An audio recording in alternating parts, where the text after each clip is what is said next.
Buenas tardes, alumnos, alumnas. Como parte de las actividades de los viernes de lecturas, hoy no tenemos, o sí tenemos tarea, tenemos la tarea de esta semana, tenemos tareas que son continuas, tenemos tareas como, por ejemplo, no perdernos las clases de Aprende en Casa 3, que son todos los días por televisión o por YouTube, también los podemos encontrar. Aparte de esas actividades, bueno, tenemos las actividades que yo les pongo en Facebook, las tareas. La tarea de hoy es una tarea que no se trata de escribir, sino se trata de leer.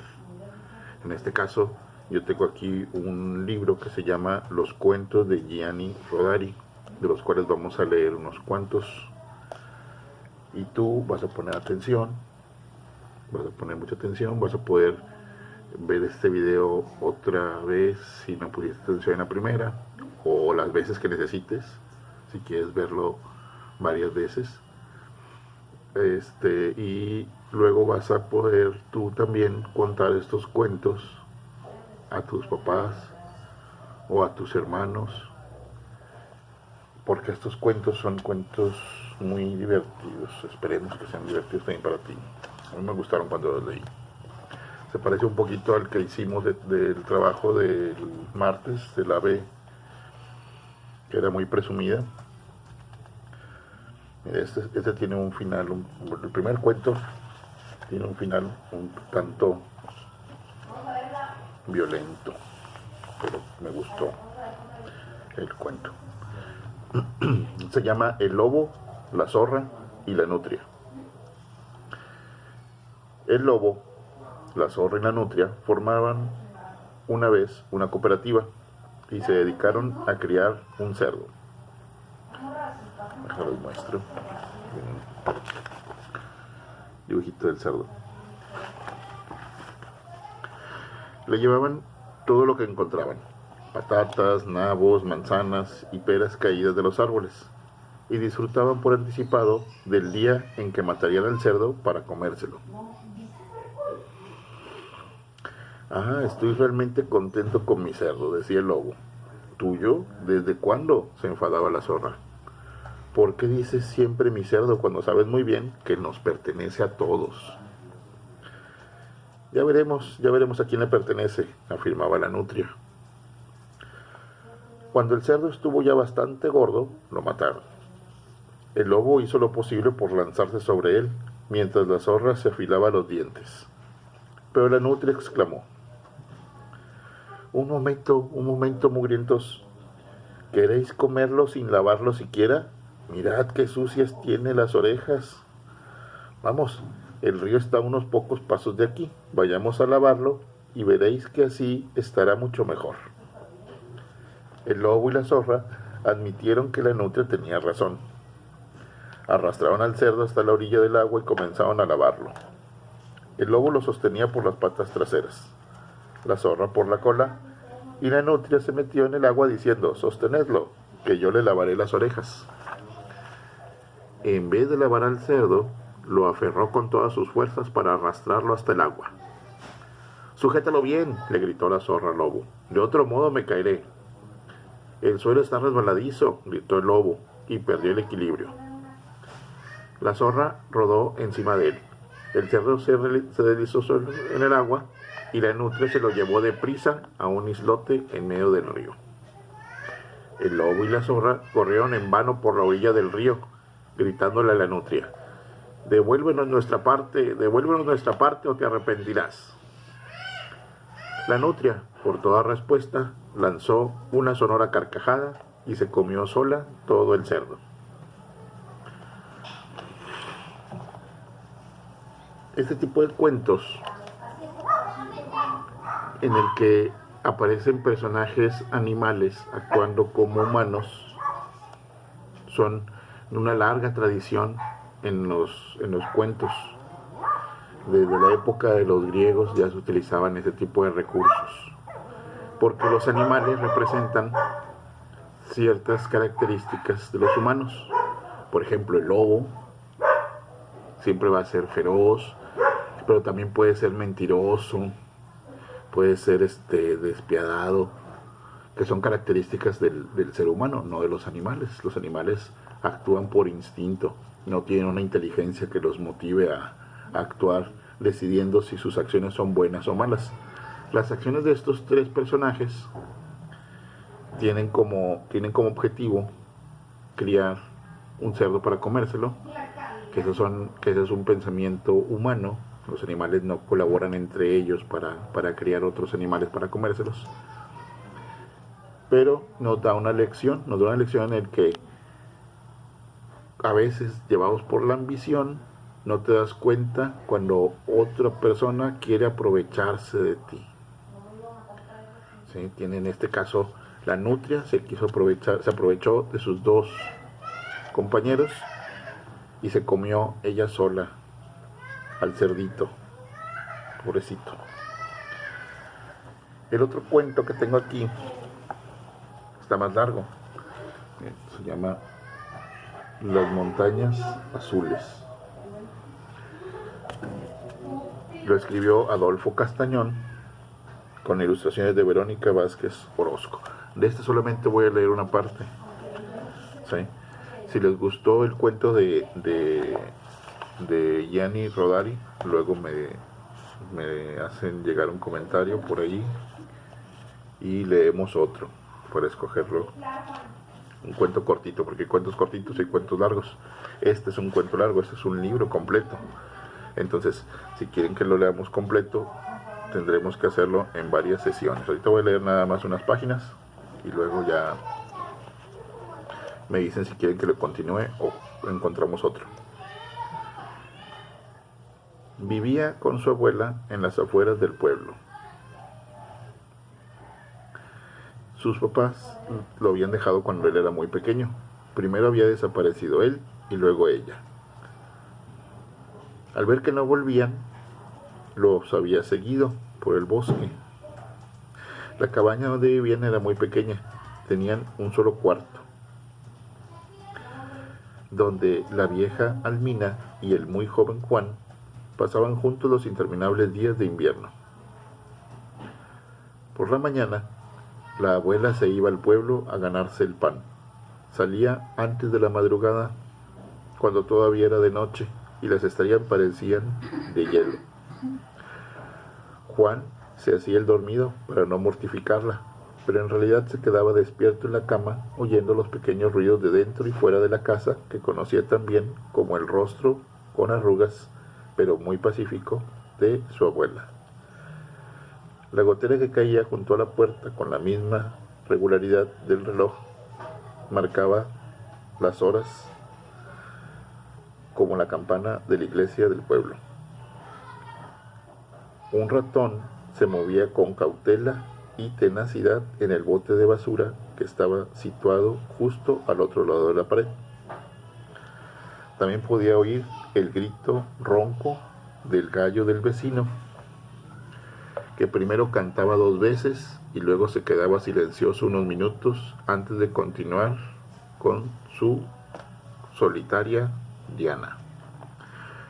Juan sabía que era hora de levantarse cuando oía ladrar a los 2 perros del leñador por el camino, y de un salto se ponía pantalones, zapatos y camisa y salía al aire libre de la mañana a saludar a la formidable y argentina haya que crecía a unos cuantos pasos de la casucha.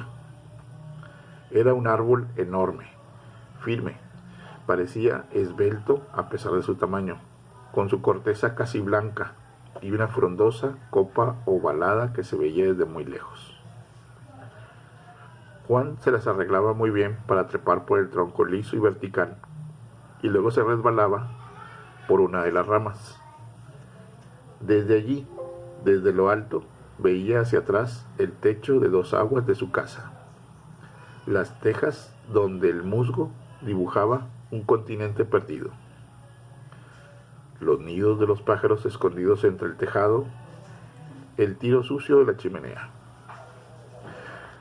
Si se inclinaba un poco más sobre la rama, podía ver a la izquierda el pueblo y a la derecha el campo, que a esa hora todavía estaba cubierto por la niebla.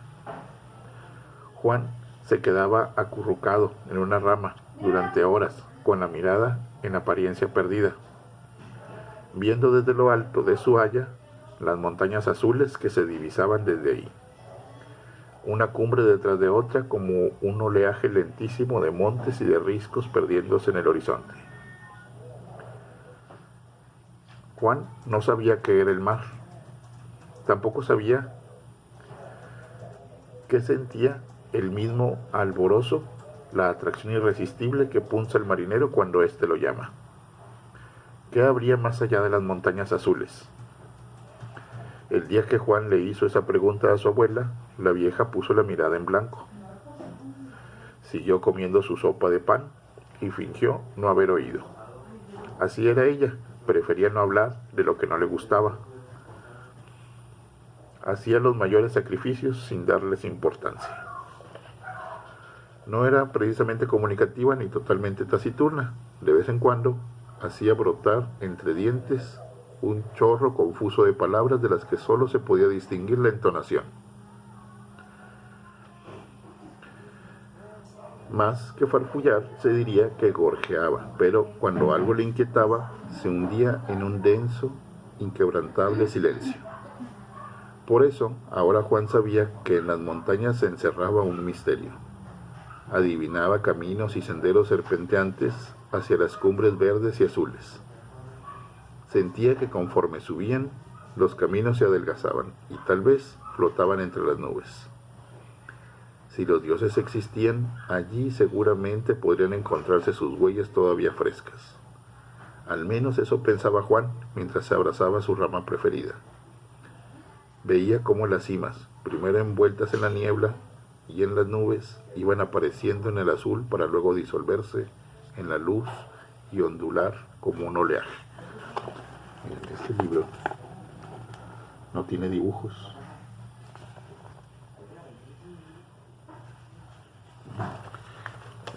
Tiene al principio del cuento sí aparece uno.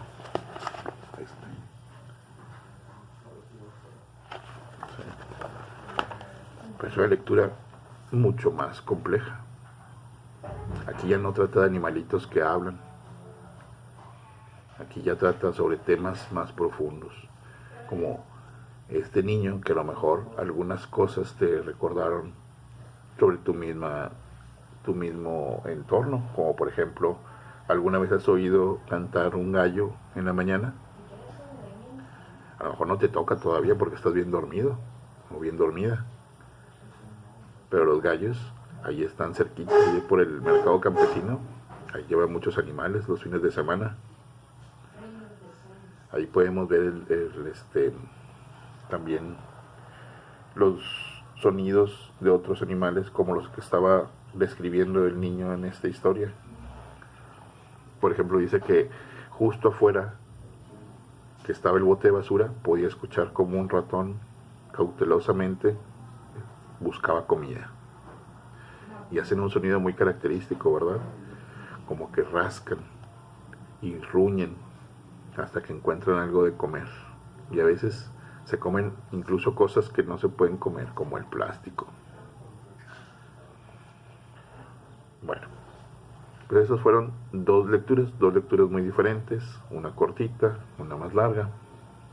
Vamos a ir haciendo diferentes lecturas todos los viernes, y es importante que tú también en casa busques tus propias lecturas.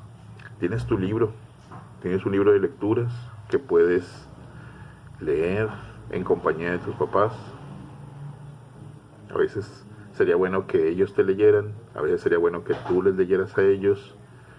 No importa si ya lo leíste una vez, busca los cuentos que más te gusten y puedes leerlos una y otra vez, porque eso es parte también de ir practicando lectura. Qué padre sería que nos pudieran comprar también libros nuevos a cada rato, pero no podemos. No se puede todo el tiempo estar comprando libros. Entonces, yo me acuerdo cuando llegaban mis libros de cada año, el primero que me acababa era el de lecturas. Siempre esperaba un año nuevo para tener mi libro de lecturas y leerlo. Me lo acababa el mismo día que me lo entregaban.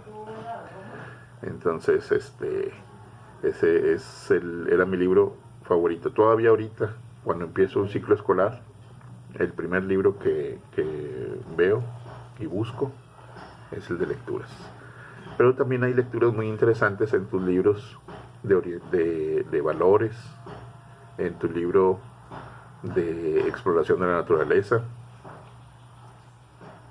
entre otros materiales por ahí que seguramente ya los estuviste viendo, y si ya estás leyendo, pues seguramente también ya los terminaste, y si no, pues hay que buscarlos y hay que darles una repasadita.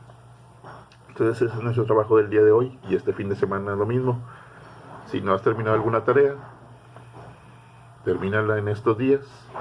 Lunes espero fotos de tus cómics que estuviste escribiendo y dibujando en estos días. Ya leí algunos, ya vi algunos trabajos muy bonitos, todos. Había por ahí uno que me mandó los puros dibujos, pero le falta el texto. Entonces es importante escribir lo que está pasando en cada cuadro, para que lo revisen por ahí. Acuérdense que yo reviso todos los materiales, todas las fotos que me ponen en Facebook, pero no tiene calificación todavía. Entonces la voy a poner hasta después. Entonces ahorita yo no te voy a decir si está bien o si está mal, ¿sí? Para que no digas, uy, no, ya no voy a subir más tareas porque el profe me dijo que estaba todo mal. Entonces te lo voy a decir hasta que ya estemos en clase, para explicarte por qué y en qué te equivocaste, para que así puedas aprender también de las cosas que no hiciste bien. Bueno, pero sería todo. Espero que te haya gustado la lectura y nos vemos el lunes, ¿de acuerdo? Hasta pronto.